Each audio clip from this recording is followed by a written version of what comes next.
Sunroof maintenance, general maintenance. Now, if you've watched any of my videos, you'll know that most of them are addressing actual problems. How to reprogram, how to fix water leaks, how to repair tracks, how to get them closed, things of that nature. I haven't ever done one on how to do some preventive maintenance. There's not a whole lot you can do to a sunroof, or that you need to do to a sunroof, but if you give me a few minutes here, I'm going to run through a few of them. Maybe it'll keep you from having a leak or something like that in the future. All right. First and foremost, this is a typical single glass sunroof. This is on a GMC truck, but pretty much anything that's got a single glass sunroof that retracts beneath the roof is about like this. So it has one glass, it has a seal around it. The seal seals against the opening. It keeps most of the water out, not all of the water. It's not supposed to keep all of the water out. So if you see a little, look up in there and you see a little drip or two getting by it, that's totally normal. You've got a drain system to take care of that. So that's all that is. Most of them, or every one of them, is going to have some kind of deflector. Okay, so this is to keep the buffeting noise kind of down a little bit.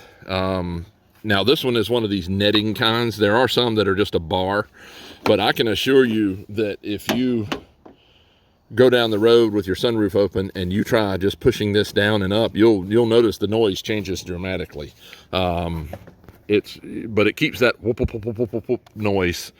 And don't ask me to do that again, by the way, but it keeps that noise down. Now it's debatable whether it causes more noise than it prevents, but I'll leave that up to you. Anyway, so this netting kind does tend to trap a little dirt, as you can see. All right, and there's a drain over here in the corner.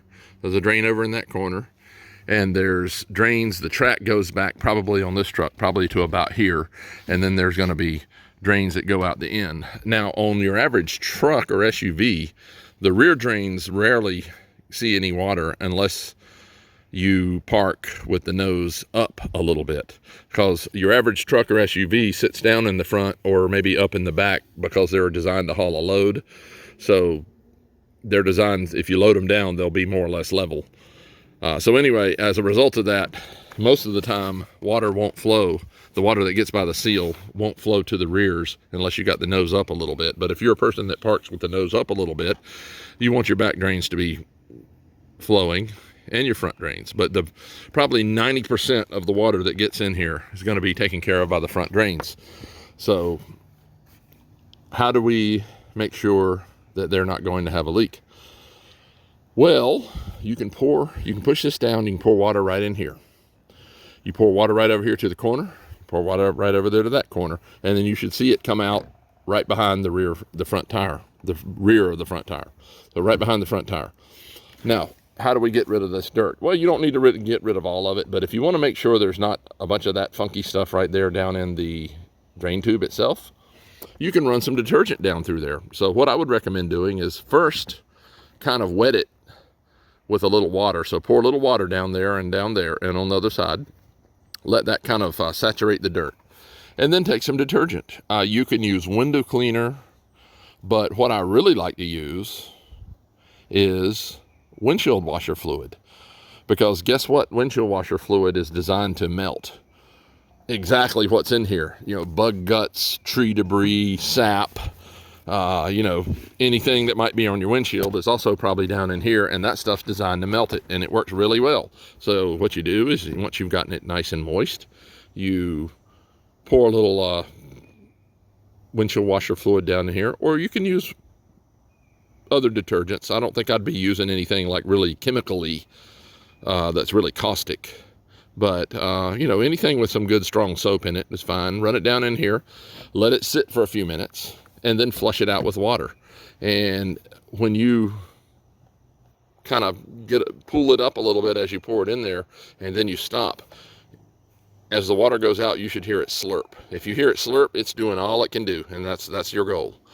So that's one thing you can do. And then if you wanted to test the rears, you are going to pour it in the dirty part right here, but you're going to turn around and face the vehicle uphill a little bit. Pour a little bit, don't pour a ton. Let it run out the back, and it'll run out on a truck. It'll run out basically behind the rear door If it's a car or an SUV, it'll probably run out behind the rear wheels, possibly in front of the rear wheels, but usually behind the rear wheels, maybe even out from under the rear bumper. That's where they usually come out. So that's general how you keep your drains clean.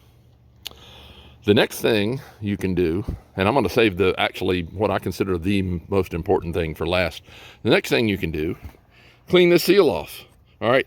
You see this seal, it's dirty down here, right? But it's pretty much sealing right here where it's black. So it's mostly sealing, and I'm feeling it right here, and it's mostly rubber, but it does pass some water. And what does water leave behind? Dirt, right? So it seals right here, but it doesn't totally like seal all the water out, and it's not supposed to. It goes through there and leaves the dirt. Well, there's some of the dirt too, right? So you just this is easy to clean. You take an old rag that you don't care much about anymore, really soak it, and then kind of wring it out, and then just scrub this. Scrub it, and it'll come clean. No problem. Shut it, vent it, clean the back, clean this opening. So this is, because you can see this is dirty too, right? So you want when you clean this will be nice fresh paint again for the rubber to seal. So you'll have nice clean rubber and nice fresh paint. It'll still drop a little water through there, but it won't. Once it gets this kind of a glaze of tree funk here, it leaks more than it normally would. So keep it clean. The other thing is, once you've got this clean and this clean, take some silicone spray, not WD-40, not anything that is petroleum based, silicone spray. Now WD-40 does make a silicone spray, so you can use that. I know Liquid Wrench makes one that's got ceramic Teflon, which they call Surflon, that works really good. It's kind of in a burgundy can, but anything that is silicone spray, after this is clean, this rubber is clean and it is dry, wet you a little paper towel, wipe it, leave it open, let it dry. It'll leave a film on there and it conditions the rubber. Tilt it up, do the same thing. You should actually honestly do that to all the gaskets, all the seals on your car, door openings, trunk, everything, but definitely your sunroof. Okay, so now we've got the sunroof opening clean, we've got this clean, we've cleaned out the drains. If you look at this track here, you've got the nice shiny clean part and you got the dirty part. Now that's where the water gets by the sunroof and the seal and flows. This is where the track mechanism works. Now, if you leave your sunroof open all the time, you will probably find pine needles, tree leaves, petals, dead bugs in this. Get you some needle nose pliers or something like that, tweezers or something. Clean them all out as best you can. If you take some of the grease with it, get some silicone paste and put it up in here. That'd be the best thing to use. I wouldn't use, again, don't use anything petroleum based.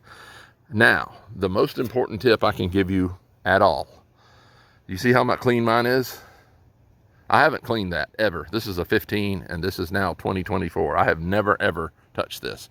You know why that's so clean? Because I don't ever leave it open. I hardly ever use the sunroof anyway, but I don't ever leave it open. So when it's parked. So if you go to work and it's a nice hot day, and a lot of people like to park it and leave their glass tilted up in the back and they think it's gonna make the car cool off. Well, first of all, it's not.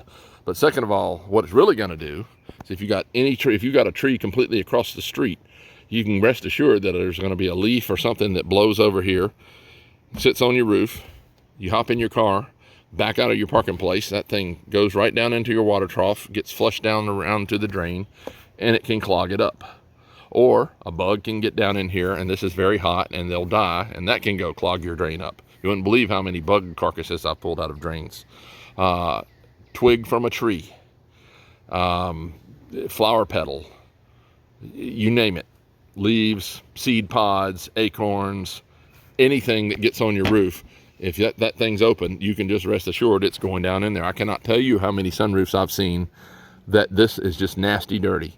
Okay, so if yours is one of those, clean that stuff out. Get some needle nose pliers, some tweezers, or a paper towel. Clean all that out as best you can. You probably won't ever get it all, but get the big stuff. And then, you see this has got some kind of white grease in there, which is factory. Use silicone paste. You'll never figure out what that stuff is, and silicone paste is better anyway. Tuck it up into the little slots. Run it back and forth a few times. You should be good to go. But the most important thing I can tell you to keep your sunroof clean, not leaking, and the mechanism free of debris, is don't ever park it with it open or vented. If you gotta have something open to let that, you think you're gonna let the heat out of your car when it's sitting out in the sun, crack your rear windows. Because if a leaf or a pine needle falls in there, it's just gonna get on the seat and you can just toss it out. If it gets up into this, you'll never know it's there until it causes a problem. So that is really about it. So clean your drains, wipe off your mounting, your gasket sealing surface on the gasket itself, or the seal, whatever you want to call it, and the actual roof surface. Wipe all that off. Wipe this with silicone spray, pure silicone spray. Let it dry, and then that'll help it repel water and also conditions rubber. Clean all the stuff out of here, and never leave it open. Never leave it open like this. Never leave it vented, tilted up in the rear. Never park it like that. I don't care if you're in the mall under the parking deck. Don't do it. Just don't. I'm telling you right now, I fixed so many of them, and they've got all kind of crap in there, and a lot of times that's why. And I can guarantee you that just about every one I just did an escape today that the front drains didn't flow at all, and they had heavy trees around their yard, and there were like whole pine needles, whole pieces of whole leaves in there. That did not just slip past this gasket in this roof right here. That only got in there because it was opened when those things fell on it. So just don't leave it open. And that's about it. If you got any questions and comments, let me know. I may have forgotten something. I may realize it later, and maybe I'll put it in there as a comment. But anyway, I didn't mean for this to be this long, but hopefully you can listen through this and maybe you'll pick a little part of it that helps you. So questions, comments, thanks for watching.